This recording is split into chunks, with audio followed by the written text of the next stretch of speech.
Hello to everyone. I'm really impressed by everything that you are doing for creating a more dignified world. I have myself been working very hard for advancing a more dignified world, from poverty elimination to climate change issues. But one thing I find very important is that we need to have inspiring examples of persons inspiring us about dignity. And one such person that I have had an opportunity to work with is the President of Finland, who is the first female president in our country. And I had a chance to work a little bit for global social justice with her, but she has also become a very big role model for all young women and girls in Finland who now think that they can become anything they want. She once mentioned to me that she gets all the time letters from small girls saying that she's inspiration. But then she mentioned once that she's now starting to get letters also from small boys writing worried that can men still also become president in Finland? And I've asked from people in different countries that what are they actually taught when they are young by their mothers? In the US, the most common answer I've received has been that mothers tell to their children that you are great, you can become the next president of the United States. Then I was once in Italy and asked the same question, because I think that the Italians look very self-confident and extrovert, that perhaps their mothers also teach to them that you are great, you can become anything, to which my colleagues answer that this is not actually the case. In Italy, the mothers don't teach you are great, but the mothers say to their children, you are stupid, but don't worry, I'll take care of you. In a way, it's quite unlikely that I am here, because my own grandmother was a cleaning lady. She didn't get any education. She was born in very poor conditions. Actually, of the 8 children of the family, 3 didn't survive even through the childhood.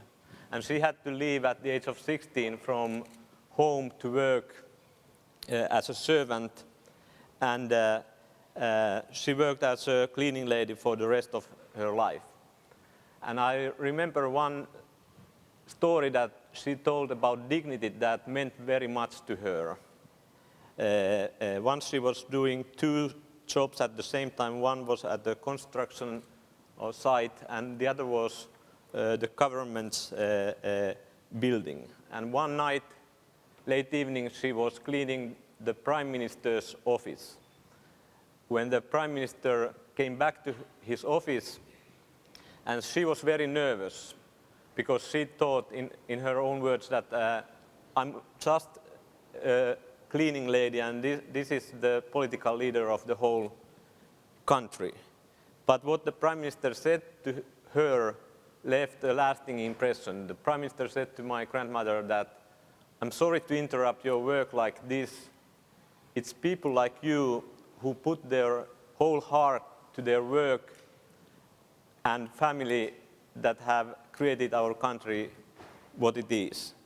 And even if they were simple words, this had a big impact on my grandmother, because it answered to her very basic human dream, which we all have in common, which is that we all have this dream that I have a dream that my dignity will become recognized. And if it becomes recognized, surprising, amazing things can start happening.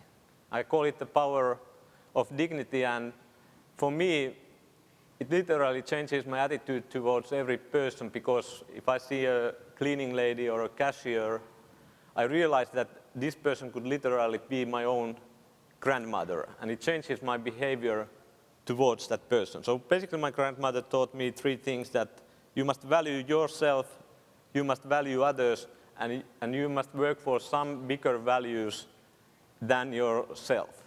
And that's what I've been passionate about, and I think it's important for people to remind themselves that what am I about, what am I for, what is really my meaningful thing in life that I want to be about.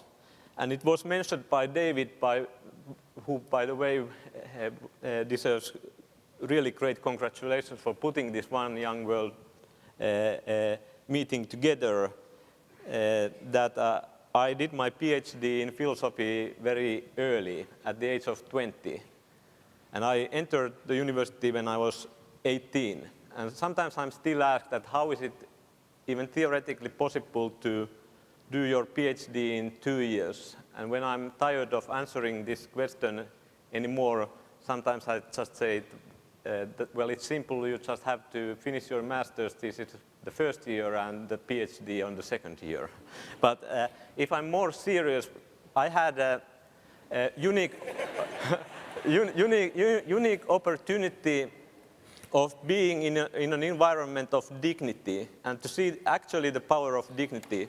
My own teacher was a famous philosopher, Jori Henrik von Wright, who actually was a professor in Cambridge, a successor of Wittgenstein, who is known as one of the biggest names in philosophy in the last century.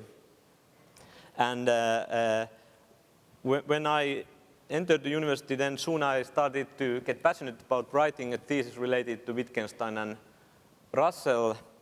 And then with a kind of bold attitude of an 18-year-old first-year student, I thought that, well, because it seems that this then almost 80-year-old Jori Henrik von Wright and me, the 18-year-old first-year student, have the same interest topics. It's good for the colleagues to get introduced. And I went to his room to tell that soon there are breakthroughs to be expected in this field of study, and I can tell that the 80-year-old Jori Henrik von Wright looked pretty surprised that what can I still learn from this first-year student. But what he actually conveyed as a message is that I want to help you to be at your best in your own thing. I want to dignify you in your thing. And there is one letter in my life that has been perhaps one of the most meaningful ones, and it was from Jori Henrik von Wright just before he died. And I think he wrote it not only to me, but to all of us to remind us what we have to remember about us right now. Because you are young now, you have passion, you have the values, but you have to keep those in your mind very clear all the time so that you don't lose them. And this is the letter he wrote just before he died, very conscious that soon his time was ending. He had energy to watch some interview that he refers to. But he writes to me, but really this is a message to all of us. Dear Pekka, yesterday I saw a TV interview of you. It impressed me deeply. I hope that your heart will always remain as pure, your mind as open, and your thought as clear as what the interview conveyed. If you ever want to pop into my office to ask or discuss anything, you are always welcome. Last semester, however, because of my illness, I was rarely able to come there anymore. I wish you a happy new year and all the best for the rest of your life. Jori Henrik von Wright. I don't know what more a teacher or a person can give to another person, a message of dignity and reminding what is it really important to remember. So what will you use your creativity for? What will you serve? And I'll end with an encounter that left me with this question because together with Haakon and John, we were in Vienna some time ago, and then we talked with 12-year-old kids. And then one 12-year-old girl said that she also has an example of what dignity means. And then she told a powerful, even moving example. She said that 2 years earlier, when her own grandmother had been dying, she had sat on her bedside with her mother, held her hand and chatted with her for the last days of her life.